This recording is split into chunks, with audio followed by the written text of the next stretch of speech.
les 10 pays africains les plus endettés auprès du FMI en 2024. Bonjour à tous, bienvenue sur notre chaîne Gossip World. Aujourd'hui, nous nous penchons sur un sujet économique crucial. Les 10 pays africains les plus endettés envers les fonds monétaires internationaux. Ces dettes ont des répercussions importantes sur leur économie et leur développement. Si vous trouvez ces sujets intéressants, assurez-vous d'appuyer sur le bouton j'aime, de vous abonner et de sonner la cloche pour recevoir des notifications sur nos dernières vidéos. Commençons. Le Sénégal. Le Sénégal arrive en 10e position de notre liste avec une dette s'élevant à 1,1 milliard de dollars.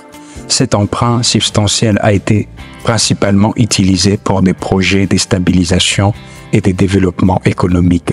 Les prêts du FMI ont aidé le Sénégal à mettre en œuvre une réforme structurelle, à améliorer la gestion des finances publiques et à stimuler la croissance économique. Une part importante des fonds a été consacrée à l'amélioration des infrastructures, en particulier dans les secteurs des transports et de l'énergie, afin de favoriser un environnement propice aux affaires et aux investissements. En outre, les fonds ont été utilisés pour faire face aux impacts de la pandémie du Covid-19, notamment en soutenant les systèmes de santé et les filets de sécurité sociale pour les populations vulnérables. Malgré ces efforts, le Sénégal continue à faire face à des défis tels que les chômages élevés, les niveaux élevés des dettes publiques, ce qui nécessite une discipline budgétaire continue et une mise en œuvre efficace de politiques pour assurer un développement économique durable. Le Nigeria arrive en 9e position avec une dette de 1,2 milliard de dollars. Cette dette a été principalement utilisée pour stabiliser l'économie et gérer l'impact des perturbations économiques mondiales, notamment la pandémie du Covid-19 et la fluctuation des prix du pétrole. Les fonds ont soutenu les déficits budgétaires du pays, renforcé les réserves d'échange et facilité les réformes structurelles visant à favoriser la diversification économique et à améliorer la transparence budgétaire. L'économie nigériane dépend fortement des exportations de pétrole et ce qui la rend vulnérable à la volatilité des prix. Par conséquent, les prêts du FMI a également ciblé les initiatives visant à réduire cette dépendance en promouvant les secteurs comme l'agriculture, la technologie et l'industrie manufacturière. Malgré ces efforts, le Nigeria continue de faire face à des défis tels que l'inflation élevée, le chômage et des déficits d'infrastructures. L'implication du FMI souligne la nécessité des réformes économiques continues et une gestion budgétaire prudente pour parvenir à une croissance et une stabilité durable. Le Maroc. Le Maroc est classé 8e parmi les pays africains ayant la dette la plus élevée envers les FMI, totalisant 1,3 milliard de dollars. Cette aide financière a été cruciale pour soutenir la reprise économique du Maroc après la Covid-19 et gérer les répercussions des défis économiques mondiaux. Les fonds ont été stratégiquement alloués pour stabiliser les budgets nationaux, renforcer les réserves d'échange et soutenir les secteurs critiques tels que la santé, l'éducation et le développement des infrastructures. Le Maroc a utilisé une partie du prêt du FMI pour mettre en œuvre des réformes structurelles visant à renforcer la résilience économique et la compétitivité. Les efforts comprenaient la modernisation de l'agriculture et la promotion des projets d'énergie renouvelable et l'amélioration des environnements des affaires pour attirer les investissements étrangers. L'aide financière a atténué les impacts sociaux en finançant les programmes de protection sociale et des initiatives de création d'emplois. Malgré ces efforts, le Maroc fait face à des défis tels que le chômage élevé, la disparité régionale, soulignant la nécessité des réformes économiques soutenues et d'une gestion budgétaire prudente pour assurer une croissance et une stabilité à long terme.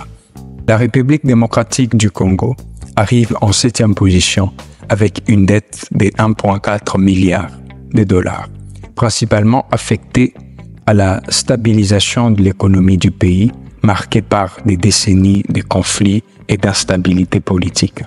Les fonds ont été utilisés dans les domaines cruciaux tels que les renforcements du système de santé, l'investissement dans l'éducation et l'amélioration des services publics. Une part importante a été consacrée à des projets d'infrastructure visant à améliorer les secteurs des transports et de l'énergie pour faciliter la croissance économique.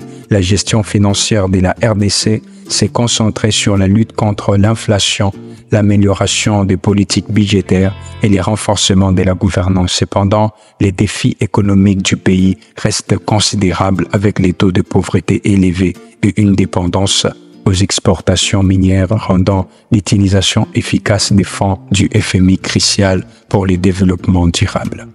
En 2024, l'Afrique du Sud se classe au 6e rang des pays africains ayant la plus forte dette envers le Fonds monétaire international avec un total de 1,9 milliard de dollars. Cette dette a permis de relever les défis économiques du pays. Une part importante du fonds a été consacrée à des initiatives de relance économique post-Covid-19 visant à revitaliser des secteurs clés tels que l'industrie manufacturière, le tourisme et les services de l'investissement dans les infrastructures, notamment dans l'énergie et les transports, ont été prioritaires pour soutenir une croissance durable et améliorer l'efficacité.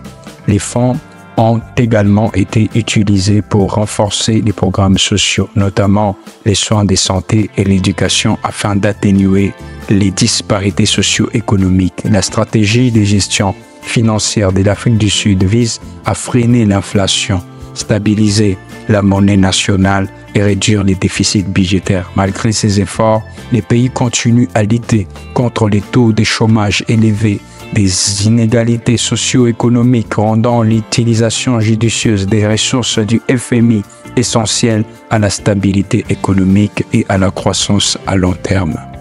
La Côte d'Ivoire, avec une dette de 2,3 milliards de dollars, dépend fortement des financements extérieurs pour soutenir son développement économique et sa stabilité. Les fonds ont été principalement consacrés à des projets d'infrastructures visant à améliorer les réseaux des transports, la production d'énergie et des développements urbains. Ces investissements sont essentiels pour stimuler la croissance économique, améliorer l'efficacité commerciale et attirer les investissements étrangers. Une partie du prêt du FMI a été utilisée pour stabiliser la monnaie nationale et atténuer les impacts des chocs économiques externes tels que les fluctuations des prix mondiaux des matières premières. L'économie de la Côte d'Ivoire est largement tirée par l'agriculture, en particulier les exportations de cacao, de café, ce qui la rend vulnérable à la volatilité des marchés mondiaux. Par conséquent, le maintien de la stabilité financière et la promotion d'une croissance durable restent une priorité. Les prêts du FMI fournissent un tampon financier crucial permettant au pays de mettre en œuvre une réforme économique nécessaire de soutenir des initiatives de développement à long terme. Le Ghana occupe la 4e place avec une dette de 2,3 milliards de dollars. Cette dette importante souligne la dépendance du pays à l'égard du soutien financier international pour stabiliser son économie et financer les projets de développement clés. Les fonds du FMI ont été principalement alloués à l'amélioration des infrastructures telles que les routes, les soins de santé et les établissements d'enseignement, essentiels à la croissance économique à long terme et au développement social. Une partie du prêt a été utilisée pour stabiliser la monnaie nationale, les cédis ghanéens, et pour gérer les pressions inflationnistes. L'économie du Ghana, fortement dépendante des matières premières comme l'or, le cacao, le pétrole, est confrontée à des vulnérabilités en raison de fluctuations des marchés mondiaux. Les prêts du FMI visaient également à renforcer la résilience économique en soutenant les réformes structurelles, en renforçant la discipline budgétaire et en favorisant les finances publiques durables. Le Kenya fait partie de 3 pays africains les plus endettés envers les FMI, avec une dette de 2,5 milliards de dollars. Cette dette reflète l'utilisation stratégique de l'aide financière internationale pour relever les défis économiques et promouvoir le développement. Les fonds du FMI ont été utilisés pour améliorer les infrastructures, notamment dans les secteurs des transports, de l'énergie et de l'approvisionnement en eau. Ces améliorations sont essentielles pour stimuler l'activité économique, faciliter le commerce et assurer un développement durable. Une part importante du prêt a été consacrée à la stabilisation des shillings kenyans, au contrôle de l'inflation, affectée par les fluctuations économiques mondiales et les pressions budgétaires nationales. Les fonds ont également soutenu des programmes sociaux, notamment les soins de santé, l'éducation visant à améliorer la qualité de vie des Kenyans, à favoriser le développement du capital humain. L'économie du Kenya, connue pour ses secteurs diversifiés tels que l'agriculture, l'industrie manufacturière, les services, est confrontée à des vulnérabilités dues à des chocs internes et externes. L'aide du FMI a permis au gouvernement de mettre en œuvre une réforme structurelle et d'améliorer les gestions des finances publiques et de maintenir une discipline budgétaire. Angola se classe au 2e rang des pays africains les plus endettés envers les FMI avec une dette de près de 2,9 milliards de dollars.